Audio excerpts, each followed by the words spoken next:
What's up, everybody? Welcome back to another Legal Hands to the Face podcast. We are closing in on the end of the first day of the legal tampering period for NFL free agency, and it was a rough day for Philadelphia Eagles fans. Let's get the good news out of the way. Jason Kelce announces he's coming back for another year. He is not going to retire.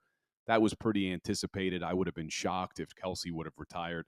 But that's really the only good news of the day. The Eagles lose two starters from that defense who really contributed this year in TJ Edwards and Javon Hargrave. TJ Edwards, this was a guy, he was the play caller for that defense. He played over 94% of the snaps. He led the Eagles in tackles. He was in the top 7 in the entire NFL in tackles. And I think this is a big loss. I know a lot of fans are saying, hey, not a big loss. We have Nakobe Dean waiting in the wings. Nakobe Dean is still an unproven linebacker. I mean, this is a kid who was obviously a stud in college, but can he transition to the next level? When he had his opportunities this year, he did play well, but those opportunities were limited. We did not see him really play that much when you have TJ Edwards playing 94% of the snaps. So I think this is a big loss, but in the end, it was just too much money for what the Eagles wanted to pay an inside linebacker. I mean, they had TJ Edwards on a 1-year, $2.2 million deal. Chicago turns around and gives him 3 years, $19.5 million with $12 million guaranteed. That's an annual hit of 6.5. So really triple what the Eagles were paying him last year. It's not a ton of money, but obviously more than what the Eagles wanted to pay. And the Chicago Bears go all in. They also signed Tremaine Edwards away from Buffalo. So they're really going in. They had a lot of money to spend going into free agency. So we knew they were going to be players in this first period. But man, they went all in on that defense. And you know Chicago loves their linebackers there. But the biggest loss of the day for the Eagles is stud defensive tackle Javon Hargrave. I said on Instagram a few weeks ago, I didn't think there was a chance the Eagles could bring him back. I thought he'd be looking for at least 3 years, $20 million a year, and he got it. He got 4 years, $84 million with $40 million guaranteed. That's over $21 million a year. And it doesn't surprise me that he didn't come back, and it doesn't surprise me that he got the money. But what surprises me is the team that gave it to him and where he's going. Javon Hargrave is going to the San Francisco 49ers. Not only a team that's going to be a big rival of the Eagles for the next few years, but a team that has a stacked defense already with Nick Bosa and Arik Armstead, and they have Fred Warner at linebacker. I mean, this was the number 1 defense in the league. And now they get Javon Hargrave, who's only 30 years old. I say only 30 years old because it's not like he's a running back. He's a defensive tackle. These guys can play later into their 30s and still be effective. And they get a guy who last year had 11 sacks. In 3 years with the Eagles, he had 23 sacks. And man, what a signing that turned out to be by Howie Roseman and the Eagles. When they signed him away from Pittsburgh 3 years ago, they signed him on a 3-year, $39 million deal with a hit of only $13 million a year. So clearly he was playing on a very team-friendly deal there at only $13 million a year, when now he's getting $21 million a year. But that's going to be a big loss. I mean, those two players, TJ Edwards and Javon Hargrave, that is a big loss for the Eagles. And what they're going to need, we talked about Nakobe Dean, they're going to need other young players to step in for that D tackle position. You have Jordan Davis, another Georgia Bulldog.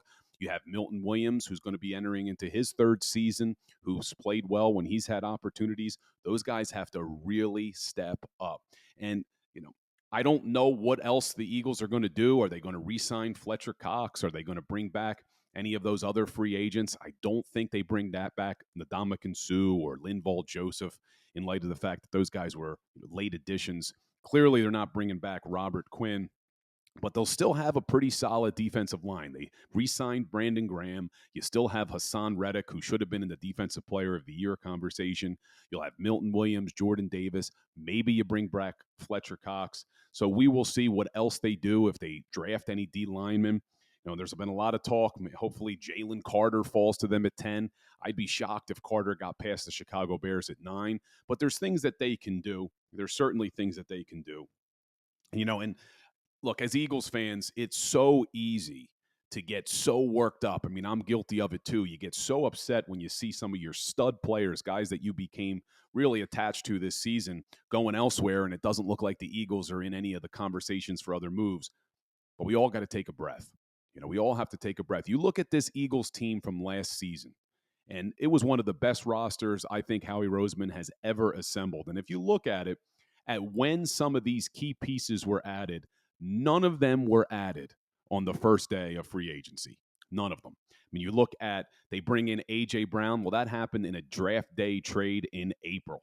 They bring in James Bradbury. They signed him in May. Chauncey Gardner-Johnson, they didn't get him until August. And then two guys we just talked about, Linval Joseph and Ndamukong Suh, they brought those guys in November. So this team, over the next few days, don't get too worked up just because they didn't sign this free agent or that free agent.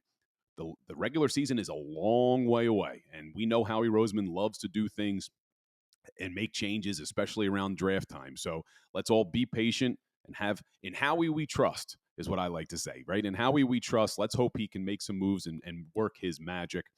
And, the good news is you look at the quarterbacks in the NFC. Jimmy Garoppolo, he's leaving to go to the Las Vegas Raiders. Aaron Rodgers, that deal looks like it's done. He's going to the New York Jets. Obviously, Tom Brady retired. What are the Los Angeles Rams doing with Matthew Stafford? There's not many top-notch quarterbacks in this league, in this NFC. So the Eagles can certainly repeat as NFC East champs and then go on to repeat as NFC champions as well. 49ers defense is going to be good, no doubt about it. But they have a lot of question marks at quarterback. Is Brock Purdy their guy? He's out for 6 months after that surgery. Is Trey Lance capable of leading them to an NFC championship? These are question marks that the Eagles don't have. We know who our quarterback is. We know what our quarterback is capable of doing. So we'll see how all that plays out. One of the things that does make me a little bit concerned, though, is although Howie Roseman does work his magic when it comes to trades and free agent signings, if you look at his history of drafting defensive players, it's not necessarily been that great. I went back and I looked at the last 3 years. 2022, there's still questions. Jordan Davis, Nakobe Dean, Kyron Johnson, are those guys going to pan out? Early signs are, yes, the early returns look good. It looks like Jordan Davis has the ability to be a stud. Nakobe Dean, we'll find out this year, hopefully. And Kyron Johnson, we just don't know enough yet.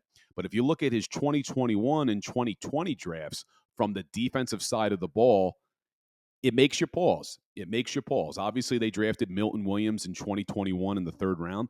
That looks like a really nice pick. The other ones, a lot of question marks. You had Zeke McPherson in the fourth round. Can he step in and play corner? We haven't seen much. So clearly they did not have that much trust in him last season.